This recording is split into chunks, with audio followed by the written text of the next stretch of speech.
श्रीत्रैलोक्य विजय अपराजिता स्तोत्रम्। ओम नमो पराजिताय। ओम अस्य वैष्णव्यः परायः अजिताय महाविद्याय वामदेव बृहस्पति मार्कण्डेय ऋषयः गायत्र्यश्नेनुष्टुबृहत्ति छन्दासि लक्ष्मी नृसिंहो देवता। ओम क्लीं श्रीं ह्रीं बीजं हुं शक्तिः सकल कामना सिद्ध्यर्थम अपराजित विद्या मंत्र पाठे विनियोगः। ओम नीलोत्पलदल श्यामां भुजंगाभरणान्वितां शुद्ध स्फटिक संकाशां चंद्रकोटि निभाननां शंख चक्र धरां देवीं वैष्णवीं पराजितां बालेन्दुशेखरां देवीं वरदाभयदायिनीं नमस्कृत्ये पपाठेनां मार्कण्डेयो महातपः। मार्कण्डेय उवाच शृणुष्वं मुनयः सर्वे सर्वकामार्थसिद्धिदाम् असिद्धसाधिनीं देवीं वैष्णवीं पराजिताम्। ॐ नमो नारायणाय नमो भगवते वासुदेवाय नमो स्तवनन्ताय सहस्रशीर्षायणे क्षीरोदानवशायणे शेषभोगपर्यङ्काय गरुणवाहनाय अमोघाय अजाय अजिताय पीतवाससे। ॐ वासुदेव संकर्षण प्रद्युम्न अनिरुद्ध हयग्रीव मत्स्य कूर्मः वारः नृसिंह अच्युत वामन त्रिविक्रमः श्रीधरा राम राम राम वरद वरद वरदो भव नमोस्तुते स्वाहा।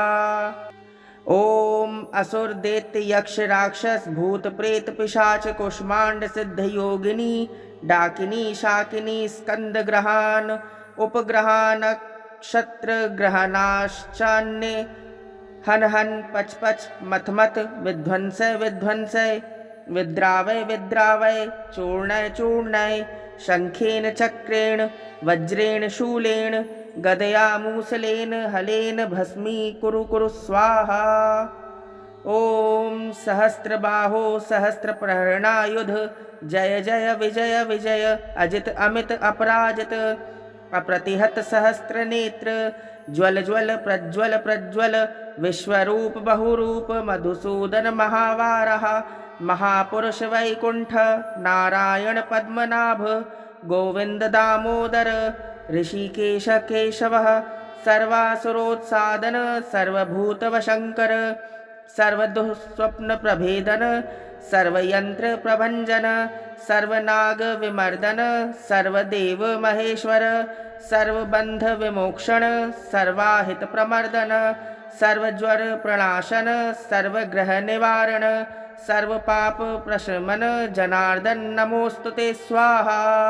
विष्णुरीयम मनु प्रोक्ता सर्वकाम फलप्रदा सर्वसौभाग्यजननी सर्वभीति विनाशिनी सर्वैश्च पठितां सिद्धे विष्णुः परमवल्लभा नान्यः सदृशं किंचित् दुष्टानां नाशनं परं विद्या रहस्यः कथिता वैष्णव्यासे पराजिता पठनीया प्रशस्ता वा साक्षात् सत्वगुणाश्रयः। ओम शुक्लांबरधरं विष्णुं शशिवर्णं चतुर्भुजं प्रसन्नवदनं ध्यायेत् सर्वविघ्नोपशान्तये। अथातः सम्प्रवक्ष्यामि हाभयां पराजितां या शक्तिमार्मकी वत्स रजोगुणमयी मतः सर्वसत्वमयी साक्षात् सर्वमन्त्रमयी च या स्मृता पूजिता जप्ता न्यस्ता कर्मणि योजिता सर्वकामदुःखवत्स शृणुष्वेतां ब्रवीमि ते। य इमां पराजितां परमवैष्णवी प्रतिहतां पठति सिद्धां स्मरति सिद्धां महाविद्यां जपति पठति शृणोति स्मरति धारयति कीर्तयति वा न तस्याग्निवायुवज्रोपलाश निवर्षभयं न समुद्रभयं न ग्रहभयं न चौरभयं न शत्रुभयं न शापभयं वा भवेत्। क्वचिद्रात्रयन्धकारस्त्रीराजकुलविद्वेषी विषगर्गर्वशीकरण विद्वेषोच्चाटन वदबन्धनभयं वना भवेत्। एतैर्मन्त्रैरुदाहृते सिद्धे संसिद्धपूजिते। ॐ नमस्तुते अभये अनघे अजिते अमिते अमृते अपरे अपराजिते पठति सिद्धे जयति सिद्धे स्मरति सिद्धे एकोनाशीतितमे एकाकिनी निचेतसि सुद्रुमे सुगन्धे एकान्नशे उमे ध्रुवे अरुन्धति गायत्री सावित्री जातवेदसी मानस्तोके सरस्वती धरणी धारिणी सौदामिनी अदिति दिति विनते गौरी गान्धारी मातंगी कृष्णे यशोदे सत्यवादिनी ब्रह्मवादिनी काली कपालिनी करालनेत्रे भद्रे नेत्रे सत्योपयाचनकरी स्थलगतं जलगतं अंतरिक्षगतं वमाम रक्ष सर्वोपद्रवेभ्यः स्वाहा।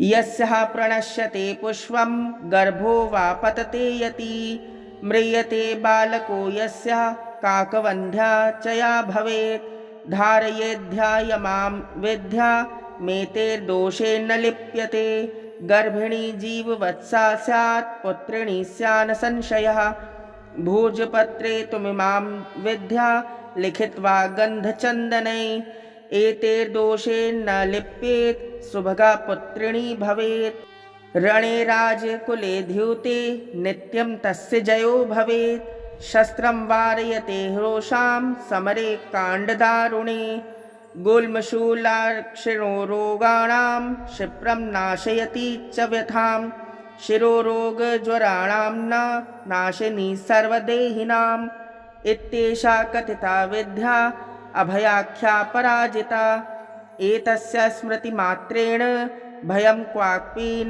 जायते नोपसर्गा न रोगाश्च न योधा नापि तस्करः न राजानो न सर्पाश्च न द्वेष्टारो न शत्रवः यक्षराक्षसवेताला न शाकिन्यो न चाग्रः अग्निर्भयं न च वाताश्च न समुद्रान् वैविशात् कार्मणं व शत्रुकृतं वशीकरणमेव च उच्चाटनं स्तम्भनं च विद्वेषणमथापि वा न किञ्चित् प्रभवेत् तत्र यत्रैषां वर्तते भया पठेतु वा यदि वा चित्रे पुस्तके वा मुखे वा हृदि वा द्वारदेशे वा वर्तते हा भये पुमान् हृदये विन्यसदेतां ध्यायेद्देवीं चतुर्भुजां रक्तमाल्याम्बरधरां पद्मरागसमप्रभां पाशाङ्कुशाभये लङ्कृतसुविग्रहां साधकेभ्यः प्रयच्छन्तीं मन्त्रवर्णामृतान्यपि नतः परतरं किञ्चिद् वशीकरणमनुत्तमं रक्षणं पावनं चापि नात्र कार्यविचारणा प्रातः कुमारिका पूजा खाद्यैराभरणैरपि तदिदं वाचनीयं स्यात् प्रीत्या प्रीयते तु माम् ॐ अथातः सम्प्रवक्ष्यामि विद्यामपि महाबलां सर्वदुष्टप्रशमनीं सर्वशत्रुक्षयङ्करीं दारिद्र्यदुःखशमनीं दौर्भाग्यव्याधिनाशिनीं भूतप्रेतपिशाचानां यक्षगन्धर्वराक्षसां डाकिनी शाकिनी स्कन्द कुष्माण्डानां च नाशिनीं महारौद्री महाशक्तिं सद्यप्रत्यहकारिणीं गोपनीयं प्रयत्नेन सर्वस्वं पार्वतीपते तामहं ते प्रवक्ष्यामि सावधानमनः शृणु एकाह्निकं द्वयह्निकं च चातुर्थिकार्धमासिकं द्वैमासिकं त्रैमासिकं तथा चातुर्थमासिकं पाञ्चमासिकं शाङ्गमासिकं पातिकपेत्तिकज्वरं श्लेष्मिकं सात्रिपातिकं तथैव सततज्वरं मोहोर्तिकं पेत्तिकं शीतज्वरं विषमज्वरं द्वयह्निकं त्रयह्निकं चैव ज्वरमेकह्निकं तथा क्षिप्रं नाशयेते नित्यं स्मरणात् पराजिता।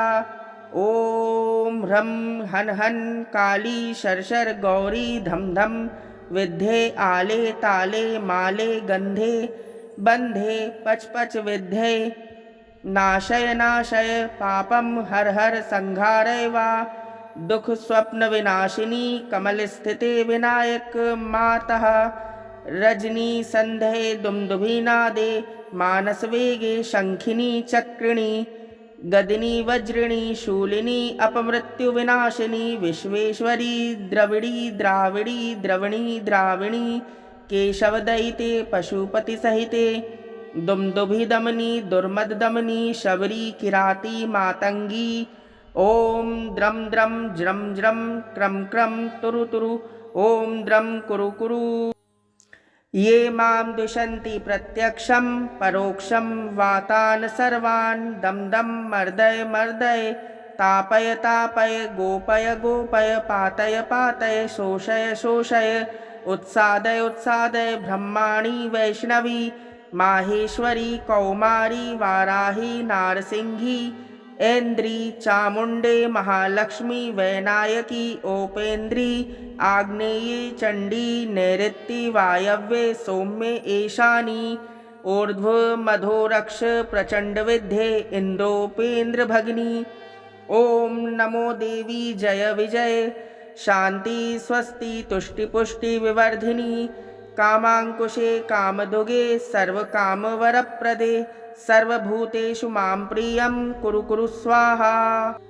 आकर्षणी आवेशनी ज्वालामालिनी रमणी रामणी धरणी धारिणी तपनी तापनी मदनी मादनी शोषणी सम्मोहिनी नीलपताके महानीले महागौरी महाश्रिये महाचांद्री महासौरी महामयूरी आदित्यरश्मि जानवी यमघंटे किणिकिणि चिंतामणि सुगंधे सुरभे सुरासुरोत्पन्ने सर्वकामधुगे यद्धिता मनीषितं कार्यं तन्मम सिद्ध्यतु स्वाहा।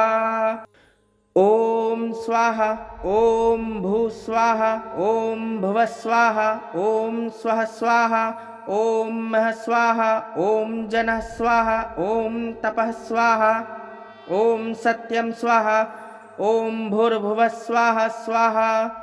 यत् एवा गतं पापं तत्रैव प्रतिगच्छतु स्वाहेत्योम। अमोघैषा महाविद्या वैष्णवी चापराजिता स्वयं विष्णु प्रणीता च सिद्धेयं पाठतः सदा। एषा महाबला नाम कथिता ते अपराजिता नानया सदृशी रक्षा त्रिषु लोकेषु विद्यते। तमो गुणमयी साक्ष दौद्री शक्तिरियं मतः कृतान्तोऽपि यतो भीतः पादमूले व्यवस्थिता मूलधारे न्यसेदेतां रात्रवैनं च संस्मरेत्।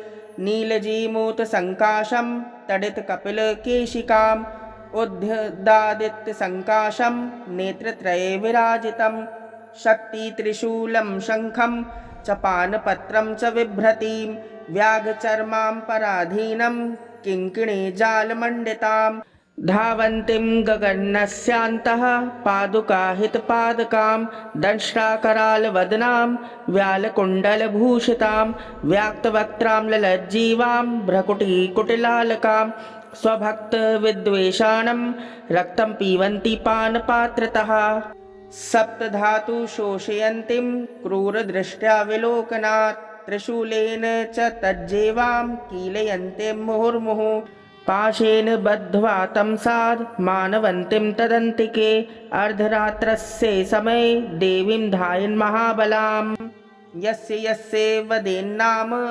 जपेन्मन्त्रं निशान्तके तस्य तस्य तथावस्थां कुरुते सापि योगिनी।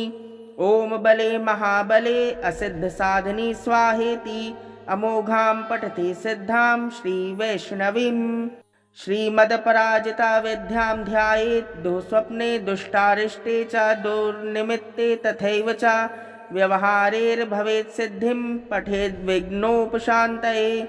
यदत्र पाठे जगदम्बिके मया विसर्गविन्दक्षरहीनमीडितं तदस्तु सम्पूर्णतमं प्रयान्तु मे संकल्पसिद्धिस्तु सदैव जायताम्।